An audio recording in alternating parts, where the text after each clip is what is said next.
Hello អ្នកគ្នា welcome back to my vlog ចឹងនៅក្នុង vlog ហ្នឹងដែរគឺខ្ញុំបានធ្វើដំណើរទៅខេត្តសៀមរាបតែមុនទៅដល់សៀមរាបក៏ពួកយើងមានជាការធ្វើ charity ចែកអំណោយដល់ក្មេងៗនៅសាលាបឋមសិក្សាកពាំងក្រុមខេត្តកំពង់ធំបើចង់ដឹងថាខ្ញុំធ្វើឲ្យគេខ្លះកុំភ្លេចទស្សនាវីដេអូនឹងដល់ចប់ថ្ងៃទី1នេះដែរគឺគេតម្រូវឲ្យជុំគ្នានៅសាលាម៉ោង4ទៅម៉ោង5ហើយខ្ញុំបានទៅដល់ហ្នឹងម៉ោង4កន្លះដែរហើយនាំទៅបានចេញដំណើរហ្នឹងគឺម៉ោង5កន្លះហើយដោយសារតែយើងត្រូវរៀបចំអវ៉ាន់ដាក់ឡានហើយណាមួយអវ៉ាន់យើងមានច្រើនទៀតជីបានមួយផ្លែតក៏យើងមកដល់ក្រាសាំងដើម្បីមកស្រស់សោបអាហារពេលព្រឹកដោយសារតែម្នាក់ៗអត់ទាន់បានញ៉ាំអីទាំងអស់សូម្បីតែខ្ញុំក៏អញ្ចឹងដែរហើយអាហារពេលព្រឹករបស់ខ្ញុំឯហ្នឹងណាគឺបាយឆាខ្ញីជាមួយនឹងពងទាចៀនជាប់ភ្នៅម្នាក់អត់ដឹងខ្ញុំមកចូលចិត្តញ៉ាំឆាខ្ញីឯងតែពេលហ្នឹងគាត់មានចំណូលច្រើនដែរដូចជាសង្វិចហើយនឹងបាយផ្សេងៗអញ្ចឹងប៉ុន្តែដឹងមិនខ្ញុំនៅតែយកឆាខ្ញីហ្នឹងតាមមើលទៅឆាខ្ញីនេះឆ្ងាញ់ទៅគាត់ថាខ្ញុំមកចូលចិត្តញ៉ាំហ្មងអញ្ចឹងមានតែធំញ៉ាំតិចដោយសារតែខ្លាចឃ្លានតាមផ្លូវញ៉ាំហើយក៏ខ្ញុំបានមកផឹកកាហ្វេតិចដែរដើម្បីឲ្យរៀងស្វាងជាងមុនណាខ្ញុំសូមមកបញ្ជាក់អ្នកគ្នាមួយពីច្រើននៅក្នុងវីដេអូគឺខ្ញុំមិនសូវនិយាយទេខ្ញុំមានតែមក voice over នឹងឯងអញ្ចឹងសង្ឃឹមថាអ្នកគ្នាអត់ប្រកាន់ហើយទស្សនាវីដេអូនឹងដល់ចប់ណាចឹងឥឡូវគឺយើងបានធ្វើដំណើរមកដល់បឋមសិក្សាតាពាំងក្រុមខេត្តកំពង់ធំហើយនៅម៉ោង9កន្លះហើយក៏បានបែងចែកគ្នាទៅតាមថ្នាក់នីមួយៗដើម្បីទៅលេងហ្គេមជាមួយអូនហើយក៏មានជាកាដូលើកទឹកចិត្តតិចតួចទៅជូនពួកគាត់ដែរហើយហ្គេមទាំងអស់ដែរគឺយើងបានរៀបចំពីមិញទៅហើយអញ្ចឹងពេលទៅដល់គឺយើងលេងភ្លាមៗហ្មង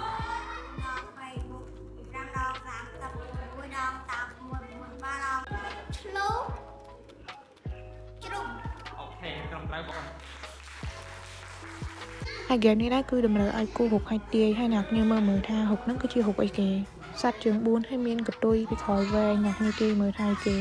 ហើយក៏មានហ្គេមហុចបាល់ឲ្យគ្នាទៅវិញទៅមកពីណាគេបាន3ជុំមុនឈ្នះអីចឹងទៅនិយាយទៅយើងលេងបែបសប្បាយៗអត់ផ្ដោតសម្ពាធឲ្យពួកគាត់ទេហើយហ្គេមនេះដែរគឺយើងឲ្យអ្នកដំបូងធ្វើកាយវិការប្រាប់តគ្នារហូតដល់អ្នកក្រោយដល់ពេលដល់អ្នកក្រោយគឺគាត់ត្រូវទាយថាកាយវិការហ្នឹងតំណាងឲ្យសត្វអីគេហើយបើគាត់ទាយត្រូវគាត់ទទួលបានរង្វាន់ដែរហើយអ្នកគ្នាទាយមើលថាអាហ្នឹងគឺជាកាយវិការរបស់សត្វអីគេបន្ទាប់ពីលេងហ្គេមហើយគឺយើងឲ្យពួកគាត់មកជួបជុំគ្នាពីថ្នាក់ទី1ដល់ថ្នាក់ទី6ហើយក៏ឲ្យពួកគាត់រងចាំដើម្បីជុំគ្នាហើយក៏បាននិយាយលេងជាមួយគាត់តិចតួចដែរ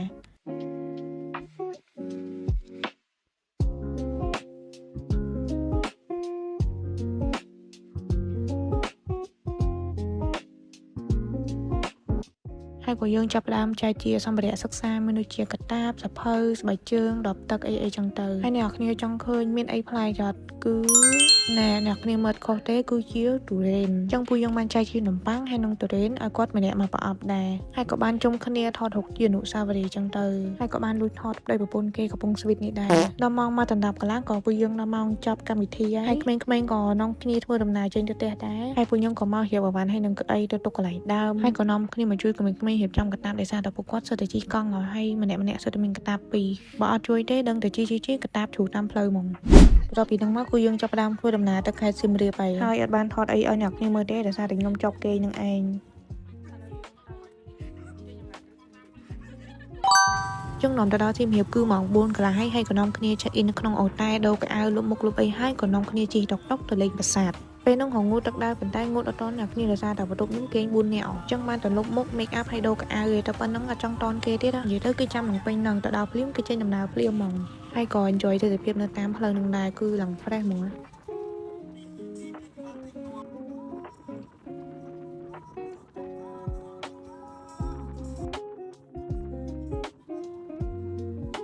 ឥឡូវនេះគឺម៉ោង5ហើយក៏យើងបានមកដល់ភ្នំបាក់ខែងដែរហើយក៏នាំគ្នាឡើងទៅលើប្រាសាទហើយថតរូបលេងតិចតួចជុំគ្នាចឹងទៅ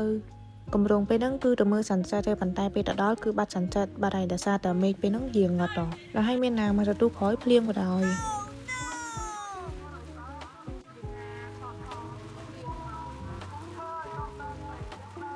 ចឹងគ្រាន់តែភ្លៀងក៏ពួកខ្ញុំបាននាំគ្នាមកឡើងតុករៀងខ្លួនវិញហើយក៏នៅចាំគ្នាមកទទួលដែរដោយសារអ្នកខ្លះគាត់អត់ទាន់ចុះពីប្រាសាទ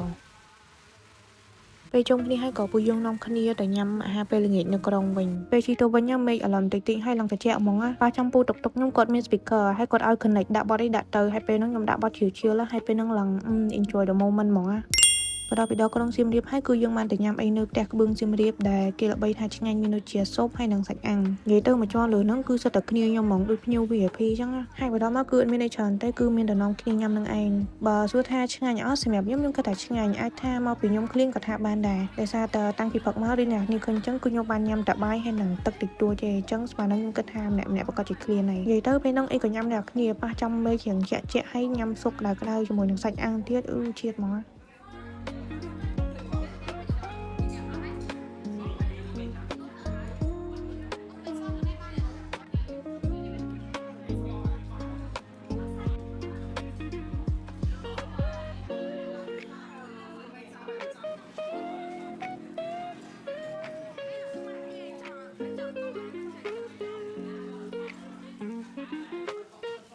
ពេលញ៉ាំអីហើយមកដល់តែវិញក៏ពួកយើងនាំគ្នាទៅផាប់ព្រីតទៅរកជីឡាតូញ៉ាំដែលគេល្បីថាកន្លែងនឹងឆ្ងាញ់ហើយក៏ដើរទៅតែវិញគេហើយក៏ចូលដល់ថ្ងៃទី2ថ្ងៃទី2ហ្នឹងដែរគឺខ្ញុំងើបម៉ោង 6 កន្លះហើយនាំដល់រៀបចំខ្លួនហើយគឺម៉ោង 7 កន្លះហើយជុំគ្នាពិភាក្សាគ្នាទៅរកកន្លែងញ៉ាំអីនៅពេលផាប់ហើយ outfit ខ្ញុំថ្ងៃហ្នឹងដែរគឺសាបទេអាវខ្មៅខោសម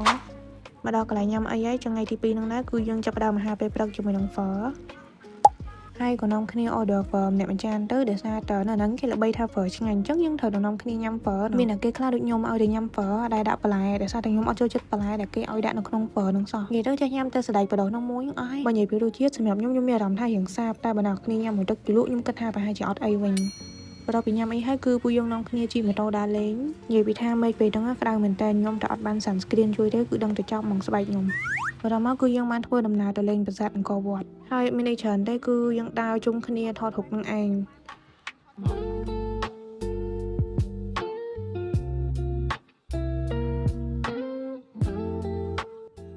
ពេលចេញពីប្រាសាទមកគឺយើងបានមកកន្លែងញ៉ាំអីនៅម៉ោង 1 កន្លះលេខឈ្មោះកន្លែងញ៉ាំបានអ្នកគ្នាដឹងទៅថាកន្លែងហ្នឹងនៅជិតប្រាសាទដែរខ្ញុំតំចាប់អារម្មណ៍មុខខ្លួនឯងបាត់ make up មកលេងអត់ដឹងហោះទៅណាខំ make up ឡើងមកយូរបន្ទាប់ពីញ៉ាំអីហើយពួកយើងបានទៅថតរូបជុំគ្នាហើយក៏មកក្រុងវិញដើម្បី check in នៅតែថ្មីដែរហើយយប់ហ្នឹងដែរគឺពួកខ្ញុំមានកម្មវិធី pool party ធ្វើអីញ៉ាំជុំគ្នាបែបឈៀលៗណាគ្នាខូចខ្ញុំពាក់មួយចឹងដោយសារតែខ្ញុំទៅចេញពីទិញម្ហូបនៅផ្សារហើយក៏យកវ៉ាន់ដាក់នៅលើទៅក៏ភ្លេចដកមួកចេញទៅ view នៅហ្នឹងស្អាតណាស់គ្នាមើលឃើញទីក្រុងជុំវិញហ្នឹងហ្មងណាចូលដល់ថ្ងៃទី3ណាគ្នាប្រកាសជាឆ្ងល់ថាមកខ្ញុំមកថតពី pool party ចឹងដោយសារតែពេលហ្នឹងខ្ញុំបានញ៉ាំអីតែបន្តិចហើយចូលទៅគេងហ្មងដោយសារតែដើរហត់តចឹងព្រឹកនេះដែរគឺពួកខ្ញុំបានទៅញ៉ាំអាហារពេលព្រឹកនៅ Childhood ហើយក៏បានទៅផឹកកាហ្វេនៅជិតៗហ្នឹងដែរចេញពីផឹកកាហ្វេក៏ពួកខ្ញុំនាំគ្នាជិះម៉ូតូដើរលេងជុំវិញប្រាសាទដែរក្នុងមួយទ្រីបហ្នឹងដែរគឺយើងត្រូវចងចាំជាមួយនឹង Vespa ពណ៌ស168 grade 6 GGB ព្រីចាប់អស់ 60000 បន្ទាប់ពីហ្នឹងមកក៏ពួកយើងនាំគ្នាចេញដំណើរទៅក្រុងសៀមរាបវិញដើម្បីយកម៉ូតូឲ្យគេវិញហើយពេលជិះតាមផ្លូវហ្នឹងគឺថា fresh មែនទែនហើយក៏រៀងសាតិចដែរដោយសារតែលេងបានជិះម៉ូតូអញ្ចឹងទៀតហើយត្រូវទៅផ្ទះវិញហើយចូលរៀនវិញទៀតក្នុងចិត្តទៅចង់នៅលេងនៅដល់2 ថ្ងៃទៀតប៉ុន្តែកើតទេទៅផ្ទះចូលរៀនវិញហើយបន្ទាប់ពីយកម៉ូតូឲ្យគេហើយក៏ពួកយើងនាំគ្នាឡើងឡានក្រុងជិះទៅញ៉ាំអីនៅប្រទេសដាក់ហើយនេះគឺជាម្ហូបដែលយើងញ៉ាំថ្ងៃហ្នឹងអ្នកគ្នាមិនដែរតំណងអត់ដល់រៀនឡើងចង់